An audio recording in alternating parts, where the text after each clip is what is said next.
जी नमस्कार। स्वागत है आपके अपने YouTube channel SGY science classes में और मैं हूँ राम मूर्ति।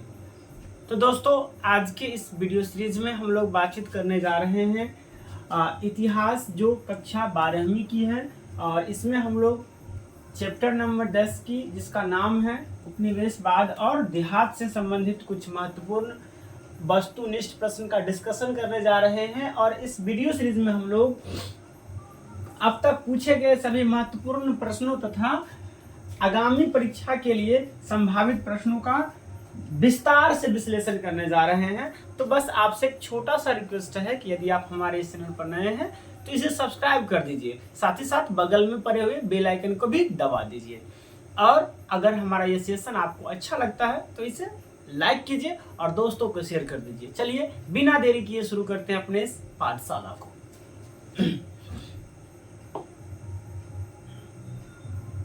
जी देखिए, ये पहला प्रश्न है जो कभी पूछा भी गया है। कब पूछा गया है? तो ये पूछा गया है 2019 में और 2021 में। सॉरी। कहता है कि महालबारी भू राजस्व व्यवस्था किसके द्वारा लागू की गई? महालबारी भू व्यवस्था किसके द्वारा लागू की गई? क्या ये लॉर्ड डलहौजी के द्वारा लागू की गई, लॉर्ड वेलेंसली के द्वारा लागू किया गया, विलियम बेंटिंग के द्वारा, या ऑकलैंड के द्वारा लागू किया गया? तो महलबारी भू राजस्व व्यवस्था जो है ये लॉर्ड वेलेंसली के द्वारा लागू किया गया, यानी पहला का सही आंसर बी हो जाएगा। कहा जाएगा पहला का सही आंसर बी हो जाएगा। आगे की ओर चलते हैं, और ये रहा सेकेंड नंबर प्रश्न आपके स्क्रीन बोर्ड पर। अब प्रश्न कह रहा है कि जो विलियम जोन्स ने एशियाटिक सोसाइटी का स्थापना कब की थी? विलियम जोन्स ने एशियाटिक सोसाइटी का स्थापना कब की थी? क्या 1784 में किया, 1835 में किया, 1861 में किया, या 1902 में किया? तो विलियम जोन्स जो है ये कोलकाता में एशियाटिक सोसाइटी का गठन किया था, और ये कब किया था? 1784 में। कब किया था? 1784 में। आगे की ओर बढ़ते हैं, और ये रहा तीसरा नंबर प्रश्न। कहता है कि दामिन इको क्या था? भूभाग था, तलवार था, उपाधि था, या घोड़ा था? तो दामिन इको एक भूभाग का नाम है जो उस काल में प्रसिद्ध था। आगे की ओर चलते हैं, और ये प्रश्न देखिए, ये बहुत ही इम्पोर्टेंट प्रश्न है अपने आप में, जो कभी 2011, 2014 और 2021 में पूछा गया है। कहता है कि अस्थाई बंदोबस्त जुड़ा था बेरिंग हंस्टिन से, बेल्जली से, कर्नवालिस से, या रिपन से? आप इस क्वेश्चन का आंसर कमेंट करके बताएंगे कि अस्थाई बंदोबस्त जुड़ा था।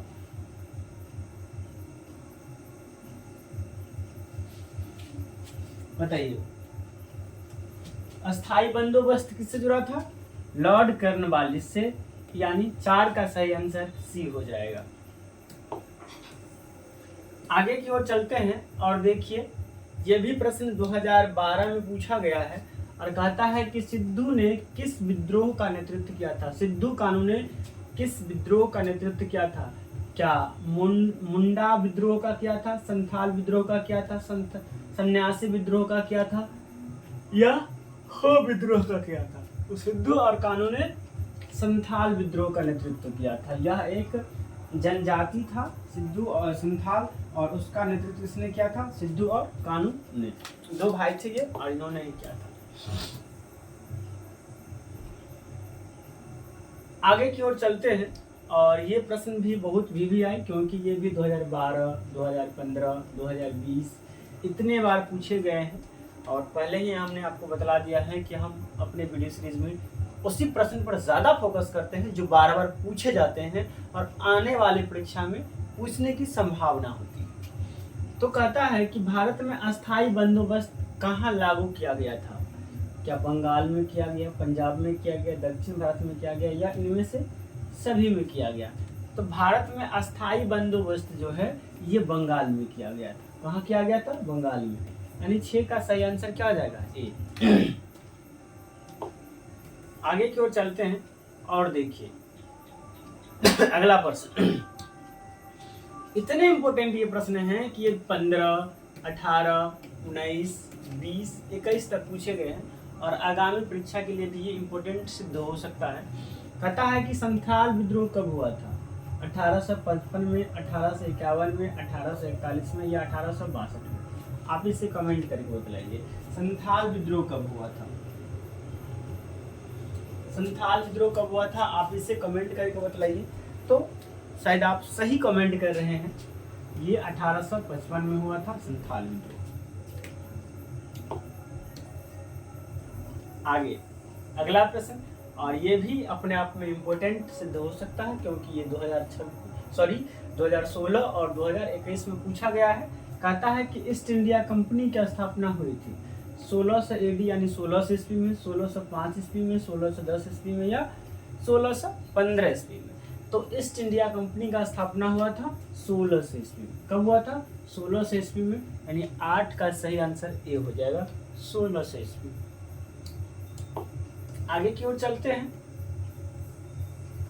और ये फिर से इम्पोर्टेंट प्रश्न, और ये प्रश्न 2015, 2017 और 2019 में पूछा गया है। कहता है कि कर्नवालिस कोड बना 1797 में, 1775 में, 1805 में या 1793 में? तो आप कमेंट करके जल्दी बताइए कर्नवालिस कोड कब बना था? कर्नवालिस कोड कब बना था आप बताएंगे।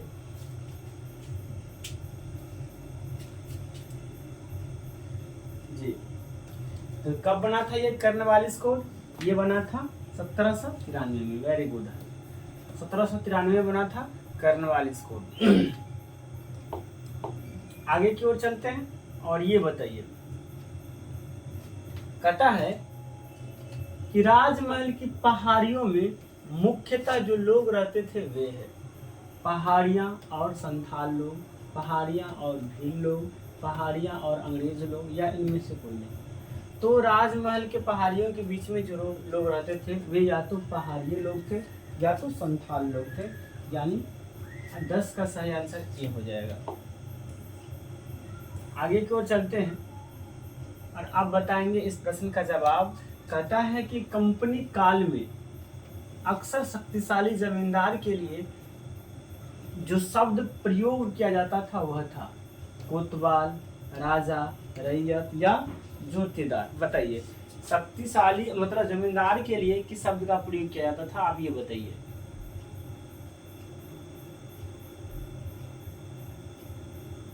जमींदार के लिए किस शब्द का प्रयोग किया जाता था? जी बिल्कुल सही, जमींदार के लिए प्रयोग किया जाता था राजा शब्द का प्रयोग। किसका प्रयोग किया जाता था? राजा शब्द का प्रयोग जमींदार के लिए किया जाता था। आगे की ओर चलते हैं और देखिए 12 नंबर प्रश्न। कहता है कि 18वीं शताब्दी में बंगाल में नीलामी में कितने प्रतिशत से अधिक बिक्री फर्जी थी? मतलब 18वीं शताब्दी में जो बंगाल में जो नीलामी हुई थी उसमें कितने प्रतिशत फर्जी बिक्री थी? 95%, 99%, 75% या 39%? तो उसमें जो फर्जी बिक्री थी वो थी 95%, यानी 12 का सही आंसर ए हो जाएगा। आगे इसका जवाब आप लोग देंगे। कहता है कि इस्तमरारी बंदोबस्ती लागू किए जाने के बाद कितने प्रतिशत से अधिक जमींदारियां हस्तांतरित कर दिया गया? 75%, 95%, 15% या 45%? बताइए कितने प्रतिशत जमींदारियां हस्तांतरित कर दिया गया? तो इसका सही आंसर हो जाएगा 75%। कितने प्रतिशत जमींदारियां? Very good, 75%। चलिए आगे की ओर चलते हैं। ये 75% जमींदारियां क्या कर दी गई थी? नीलामित कर दी गई थी। आगे की ओर चलते हैं और ये रहा स्क्रीन बोर्ड पर आपका क्वेश्चन, जवाब दीजिए। कहता है कि चार्ल्स कॉर्नवालिस का जीवन काल था। चार्ल्स कॉर्नवालिस का जीवन काल था, बताइए सब आदमी क्या था? 1838 से 1905 था, 1738 से 1805 था, 1638 से 1705 था। क्या था? तो लॉर्ड चार्ल्स कॉर्नवालिस का जो शासन जीवन काल था वो 1738 से 1805 था। कितना था? 1738 से 1805 था। Very good. 1738 से कितना था? 1805 था। अब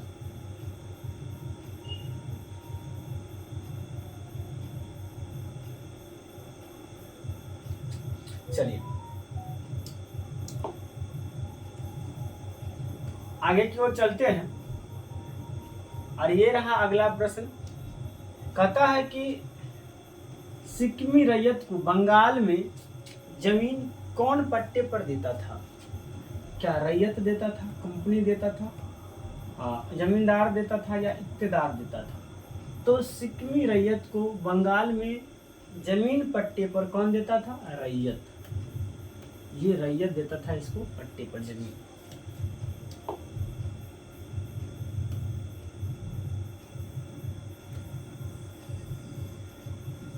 आगे की ओर चलते हैं। और ये रहा 16 नंबर प्रश्न आपके स्क्रीन बोर्ड पर। कहता है कि अमला किसके द्वारा भेजा गया अधिकारी होता था? दीवान के द्वारा, जमींदार के द्वारा, कोतवाल के द्वारा या मनसबदार के द्वारा? बताइए, आप बताइए कमेंट करके शाबादी, जल्दी बताइए, जल्दी जल्दी बताइए शाबादी। वेरी गुड जी। किसके द्वारा भेजा गया था? डी, जमींदार के द्वारा। किसके द्वारा भेजा गया था? जमींदार के द्वारा। आगे की ओर चलते हैं। अगला प्रश्न देखिए। प्रश्न कहता है प्रायः जोतेदार कहाँ रहते थे? जोतेदार कहाँ रहते थे? गांव में, शहरों में, महानगरों में या कस्बे में? तो जोतेदार जो है वो गांव में रहते थे। कहाँ रहते थे? गांव में रहते थे जोतेदार। आगे की ओर चलते हैं। और ये रहा 18 नंबर प्रश्न आपके स्क्रीन बोर्ड पर। आप बताएंगे। कहता है कि महाराजा मेहताब चंद्र का जीवन काल था 1820 से 1879, 1920 से 1939, 1729 से 1799 या इनमें से कोई नहीं? आप बताइए, सब आदमी बताइए। महाराजा मेहताब चंद्र का जीवन काल क्या था? महाराजा मेहताब चंद्र का जीवन काल क्या था? बिल्कुल सही जवाब 1820 से 1889 था महाराजा मेहताब चंद्र का जीवन काल। चलिए देखिए। कहता है कि बंगाल और बिहार में अस्थाई बंदोबस्त शुरू करने का श्रेय किसे दिया जाता है? लॉर्ड कॉर्नवालिस को, लॉर्ड वेलेंसली को, लॉर्ड रिपन को या लॉर्ड कर्जन को? ये 2018 में पूछा गया प्रश्न है। और आपको पता है अस्थाई बंदोबस्त का श्रेय किसे जाता है? लॉर्ड कॉर्नवालिस को ना।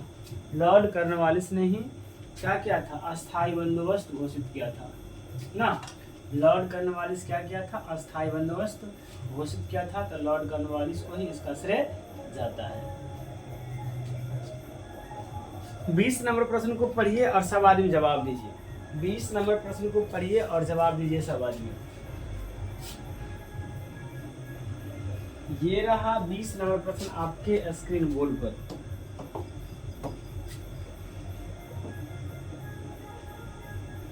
आ, 2021 में पूछा गया ये प्रश्न है। कहता है कि भारत आने वाला पहला यूरोपियन कौन था? भारत आने वाला पहला यूरोपियन कौन था? क्या ये पुर्तगाली था, ब्रिटिश था, डच था या फ्रांसीसी? तो भारत आने वाला पहला पुर्तगाली, पहला जो यूरोपियन व्यक्ति था वो था पुर्तगाली। भारत आने वाला पहला यूरोपीय व्यक्ति कौन था? पुर्तगाली था। आगे की ओर चलते हैं। और ये रहा अगला सवाल स्क्रीन बोर्ड पर। कहता है कि अंग्रेजों ने सर्वप्रथम अपनी कंपनी कहाँ स्थापित की थी? बताइए, अंग्रेजों ने सर्वप्रथम अपनी कंपनी कहाँ स्थापित की थी? हल्दिया में की थी, सूरत में की थी, कोचीन में की थी या इनमें से सभी? तो अंग्रेजों ने सबसे पहली कंपनी सूरत में स्थापित की थी, आपको पता होगा। आगे की ओर चलते हैं। और अगला प्रश्न ये रहा आपके स्क्रीन बोर्ड पर। और ये प्रश्न 2018 और 2019 दोनों में पूछा गया है। कहता है कि पुर्तगालियों ने गोवा पर कब अधिकार किया? पुर्तगालियों ने गोवा पर कब अधिकार किया? 1515 में, 1512 में, 1510 में या 1519 में? तो पुर्तगालियों ने गोवा पर 1510 में अधिकार किया था। कब क्या था? 1510 में पुर्तगालियों ने गोवा पर अधिकार किया था। आगे की ओर चलते हैं और ये रहा अगला प्रश्न। 23 नंबर प्रश्न है, आप इसका जवाब देंगे। कहता है कि फ्रांसिस बुकानन कौन था? क्या सैनिक था, गायक था, अभिनेता था या भू सर्वेक्षक यानी सर्वेक्षक था? बताइए कौन था फ्रांसिस बुकानन? कौन था फ्रांसिस बुकानन? आप बताएंगे।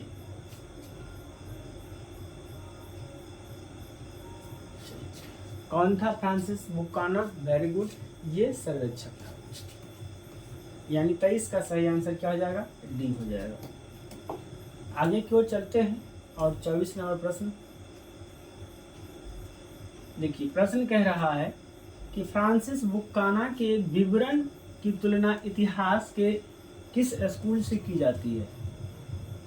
एनान्सर, स्वाटर्न, मार्क्सवादी या साम्राज्यवादी? तो इसके इतिहास का तुलना एनान्स से किया जाता है। किससे? एनान्स नामक स्कूल से किया जाता है। यानी 24 का सही आंसर ए हो जाएगा। आगे की ओर चलते हैं और ये रहा 25 नंबर प्रश्न आपके स्क्रीन बोर्ड पर। प्रश्न कहता है कि फ्रांसिस बुकानन के विवरणों से किस जनजाति के बारे में पता चलता है? गोर, संथाल, कोल या खुम्मार? तो फ्रांसिस बुकानन के विवरण से संथाल जनजाति के बारे में पता चलता है। यानी 25 का सही आंसर बी हो जाएगा।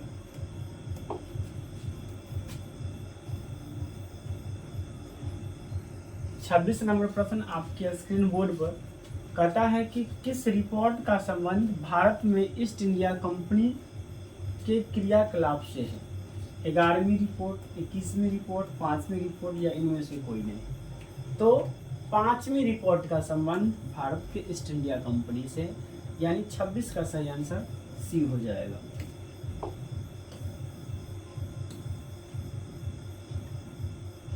अगला प्रश्न आपके स्क्रीन बोर्ड पर और आप जवाब देंगे। कहता है कि रैयतवादी बंदोबस्त के जनक है Martin Bird, Buchanan, Munro and Reid या इनमें से सभी? तो रैयतवादी बंदोबस्त के जनक कौन है? मुनरो एंड रीड, यानी 27 का सही आंसर सी हो जाएगा।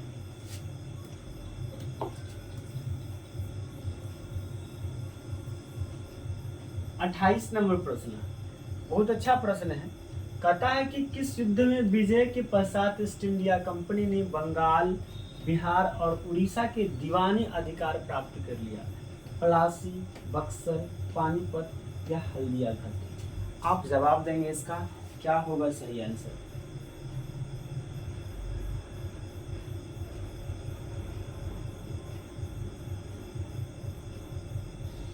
क्या होगा इसका सही आंसर? तो इसका जो सही आंसर होगा वो हो जाएगा बक्सर। क्या हो जाएगा इसका सही आंसर? बक्सर हो जाएगा, यानी पलासी। हाँ, बक्सर ना, बी हो जाएगा सही आंसर। आगे की ओर चलते हैं और ये रहा 39 नंबर प्रश्न आपके स्क्रीन बोर्ड पर। कहता है कि भारत में अस्थायी रूप से 10 वर्षीय जनगणना का प्रारंभ 1881 में किस गवर्नर जनरल के काल में हुआ था? क्लाइव, वेरेन हेस्टिंग, रिपन या मेयो? तो सबसे पहले अस्थायी जनगणना कब हुआ था ये बात भी याद रखना पड़ेगा, 1881 में। और किसके काल में? लॉर्ड रिपन के शासन काल में हुआ था। यानी 39 का सही आंसर सी हो जाएगा। 29 का सही आंसर सी हो जाएगा। 30 नंबर प्रश्न आपके स्क्रीन बोर्ड पर और आप बताएंगे कि दक्कन दंगा आयोग कब गठित हुआ था? ये प्रश्न 2021 में पूछा गया है। क्या 1875 में हुआ था, 1880 में हुआ था, 1885 में हुआ था या 1890 में हुआ था? तो दक्कन दंगा कब हुआ था? 1875 ईस्वी में दक्कन दंगा आयोग का गठन हुआ था। यानी 30 का सही आंसर ए हो जाएगा। आगे की ओर चलते हैं और शायद ये प्रश्न अपने आप में बहुत इम्पोर्टेंट हो सकता है कि किस सरकारी रिपोर्ट से भारतीय कृषक जनजातियों की स्थिति का पता चला? बुक्कानो रिपोर्ट, पांचवी रिपोर्ट, दक्कन दंगा आयोग रिपोर्ट या उपयुक्त में से सभी? तो इसका आंसर क्या हो जाएगा? उपयुक्त में से सभी। सब में तो भारतीय किसान के जनजाति की स्थिति के बारे में ही पता चलता है, यानी डी हो जाएगा। आगे की ओर चलते हैं और बताएंगे इस प्रश्न का जवाब कि उल गुलान विद्रोह के नेता कौन थे? सिद्धू, गोमधर कुंवर, चितरसी या बिरसा मुंडा? बताइए, उल गुलान के नेता कौन थे? तो उल गुलान के नेता थे बिरसा मुंडा। कौन थे? बिरसा मुंडा थे। आगे की ओर चलते हैं और ये 33 नंबर आज का सेकेंड लास्ट क्वेश्चन, इसके बाद लास्ट क्वेश्चन एक और बचेगा और तब ये सेशन खत्म हो जाएगा। कहता है कि रैयतवादी व्यवस्था सर्वप्रथम कहाँ लागू किया गया? कोलकाता में किया गया, मुंबई में किया गया, महाराष्ट्र में किया गया या इनमें से कोई नहीं? आप कमेंट करके बताइए रैयतवादी व्यवस्था कहाँ लागू किया गया। तो रैयतवादी व्यवस्था सबसे पहले मद्रास में लागू किया गया था। कहाँ किया गया था? मद्रास में लागू किया गया था। और आज का लास्ट प्रश्न ये रहा आपके स्क्रीन बोर्ड पर, जो 2019 में पूछा भी गया है और कहता है कि भारत आने वाला पहला पुर्तगाली कौन था? आपको इससे पहले बताए थे कि पहला यूरोपियन कौन था। तो पहला यूरोपियन कौन था? पुर्तगाली। पहला यूरोपियन कौन था? पुर्तगाली। पहला पुर्तगाली में कौन था? कोलंबस था, रियो डी था, वास्को डिगामा था या इनमें से कोई नहीं? सब आदमी को पता होगा वास्को डिगामा, यानी सी हो जाएगा राइट आंसर। तो दोस्तों, thank you for watching this video. आपको ये वीडियो देखने के लिए बहुत बहुत धन्यवाद। बस आपसे एक रिक्वेस्ट है कि आपको कैसा लगा हमारा ये वीडियो, कमेंट करके बताइएगा और अगर अच्छा लगा है तो इसे लाइक कर दीजिए, साथ ही साथ हमारे चैनल को सब्सक्राइब करके बेल आइकन को दबा दीजिए और दोस्तों को भी शेयर कीजिए। चलिए मिलते हैं नेक्स्ट वीडियो में। आज के लिए इतना ही। जय हिंद, जय भारत।